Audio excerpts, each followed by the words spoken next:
ya masaa 21 toka Japani kuja Tanzania. Kwa hiyo ingawa tumempoteza baba, tunashukuru kwa baba kuishi miaka 94. Na kama tulivyosikia kwenye maneno kwamba kwa binadamu miaka yetu ni 70, tukizidi sana 80. Kwa hiyo tukiomba zaidi hapo tutakuwa tunakufuru. Kwa hiyo tumepokea hilo vizuri na tunashukuru kwa yote.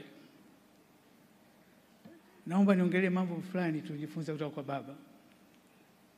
Katika miaka 54 yangu tuliishi naye. Katika miaka 54 tuliishi naye, jambo kubwa nilijifunza kutoka kwa baba ni jinsi ya kupambana na kujitafutia wenyewe. Kwangu mimi binafsi sikumbuki kama baba aliwahi kunipa hata senti moja kwenye mambo yangu ya binafsi. Alisisitiza nipambane wenyewe na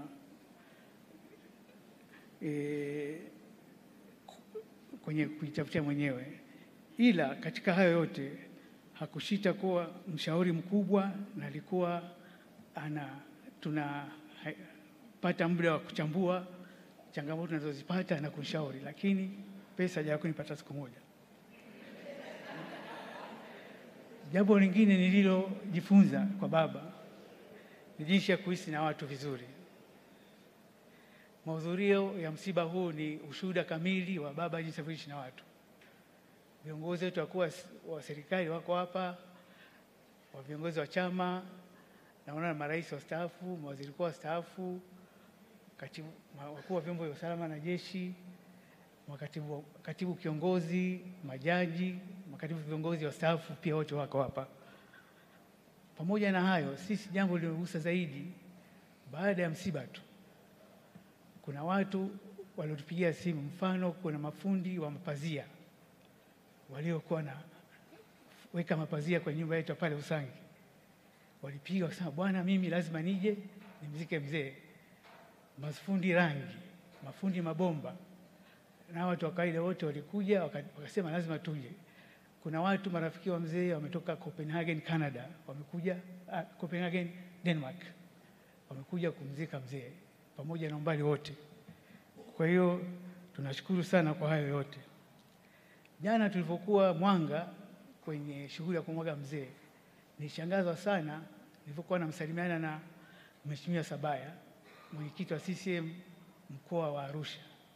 Akasema, mimi nilifanya kazi na mzee tangu 1980 na nimeshawahi kulala nyumbani kwenu. Hilo sikulijua.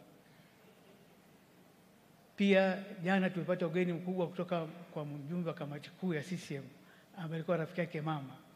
Akasema, nimekuja hapa nipiniki kile chumba changu mama alichonipa. Kwa hiyo tukaja, tuko naye hapa dada Halima, tutampumzisha mzee pamoja.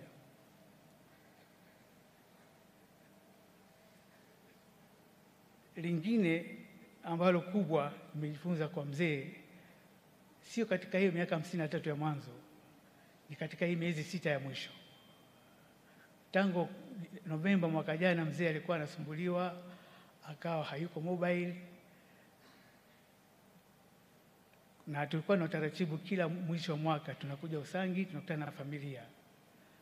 Mwaka huo tukasema, bwana, sisi tunaomba, kwa sababu safari ya kutoka Usangi, kutoka Dar es Salaam mpaka Usangi ni masaa 7 na kwenye gari na nini. Tukamwambia, bwana, pumzika Dar es Salaam, alafu kama unataka kushiriki tutashiriki kwa mtandao. Akasema, hapana, lazima nije. Kwa kuwa yeye alikuwa ni mtoto wa 5 katika familia ya mzee David Mhako, lakini alikuwa kiongozi wa familia kwa sababu yeye ndio pekee alibaki kama wanafamilia. Kwa hiyo akasema tuje Usangi tufanye kikao cha familia, na katika kikao hicho akatengeneza mfumo kwamba mimi nataka kukabidhi uongozi wa familia kwa mtu mwingine. Kwa wanafamilia tukakaa, tukaamua kwamba tunakabidhi kigoda cha Mhako kwa kaka yetu Victor. Naomba kama yupo naomba asimame. Huyu ndio kiongozi wetu. Na kwa hiyo tulipitisha mfumo na mzee akahakikisha tunajadili kila kitu, na nadhani ni miaka minne huo uongozi.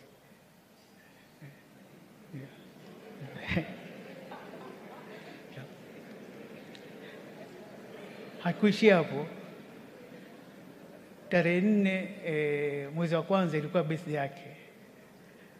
Baba kawaida huwa hapendi kufanyiwa birthday. Yeye mwenyewe akaagiza, mwaka huu nataka nifanye birthday. Akachagua nani aje, mchungaji gani afungue sala, kila kitu akakipanga mwenyewe. Na hapo tulipokuwa kwenye, bahati nzuri tukafanya ikawa vizuri, na tulipokuwa kwenye hiyo birthday ilifanyika vizuri sana. Tukawa na majadiliano mengi kwamba watu wengi wanamwanga, wakasema tumfanye nini kumwenzi mzee. Tukawa na mawazo kwamba tumpe jina la bypass, sisi tumpe jina la bweni. Mwisho wa siku, kwa sababu yeye sio msaji mbele za watu, baada ya birthday kuisha nikamfuata nikamuuliza nini. Akasema nia yake yeye ajengewe chuo kikuu Mwanga. Na chuo kikuu cha aina gani? Akasema sio hivi vyuo vikuu vinavyotumia mitambo mingi sijui nini, tutumie brain power, ambacho alisema ni biotechnology au IT. Kwa hilo ndilo jambo alilotupa.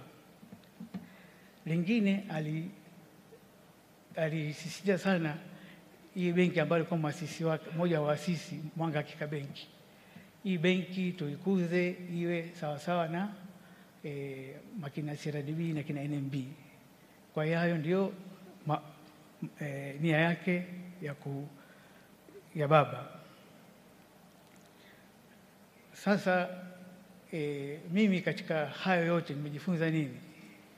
Kikawaida mtu kifikisha miaka 94 una afya haiko nzuri na bado una wasiwasi, lakini yeye alijikita, hakujali hiyo hali yake, alithibitisha, alijitahidi kwamba mambo ende aje afanye mambo yake anayotaka na atimize ndoto yake, sio kwamba asubiri tu. Na pia kilichonifunza zaidi kwamba aliweka kipaumbele kwa jamii zaidi, sio familia yake mwenyewe. Mwisho ningeomba kutoa salamu za shukrani kwa serikali ya Jamhuri ya Muungano wa Tanzania chini ya uongozi wa Dr. Samia Suluhu Hassan kwa kumpa matibabu mzee alipokuwa anaugua na kushika msiba huu. Pia kipekee naomba nimshukuru sana dada Nyasinde toka utumishi, ameratibu sana msiba huu vizuri. Pale kulikuwa na migongano kati ya vitengo, alivisolve kwenye njia ya utulivu na tumefikia hadi hapa. Pia kipekee naomba nitoe shukrani kwa mkuu wa majeshi Jenerali Mkunda kwa kusimamia itifaki zote za mazishi kwa kijeshi. Naomba pia nitokee shukrani kwa wasaidizi wa baba. Kipekee nimshukuru Fredi Nsolo, Pascali na Yuda kwa kumpa mzee msaada wa kimatibabu alipokuwa anaugua. Naomba pia nawashukuru walinzi wake kaka Mpangile na kaka Joseph kwa kuwa na mzee muda wote vizuri. Pia naomba nimshukuru kaka Dickson Msuya ambaye alikuwa anaratibu ofisi yake binafsi kwa kuratibu mambo yote ya mzee. Pia naomba niwashukuru madereva kaka Trump na kaka Mwaipungu ambao waliweza kuhimili spidi ambayo anaitaka mzee. Anataka kitoka Dar es Salaam afike saa 5, baada ya masaa 5 Usangi. Kwa hiyo tunashukuru walitimiza kazi hiyo bila kwa usalama. Naomba nishukuru pia kipekee kanisa zima la KKKT likiongozwa na baba askofu Malasusa kwa kushika msaba huu. Kipekee chaplain wetu wa Azania Front Mchiga Mzinga kwa kuwa nasi sote kila siku ya jioni pale Upanga. Pia naomba namshukuru maaskofu wote walitoka nje ya vitengo vyao kuja hapa Usangi kumzika baba. Na pia shukrani ziende kwa mkoa wa Kilimanjaro na hususan wilaya ya Mwanga kwa kuratibu vizuri shughuli zote zilizofanyika wilayani hapa. Kipekee namshukuru dada DC ambaye anajiita binti wa 3 wa mzee Msuya kwa kuratibu yote vizuri.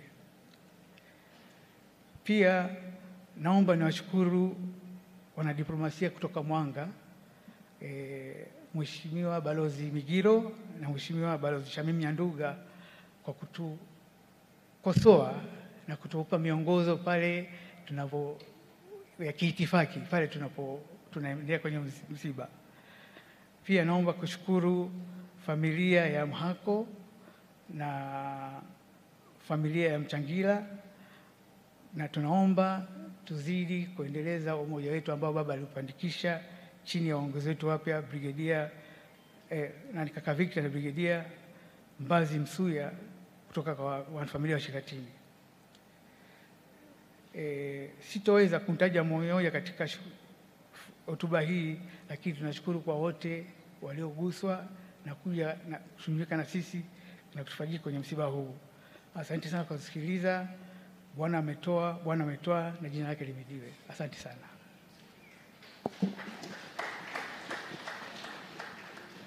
Asante sana mwakilishi wa familia kwa neno la shukrani.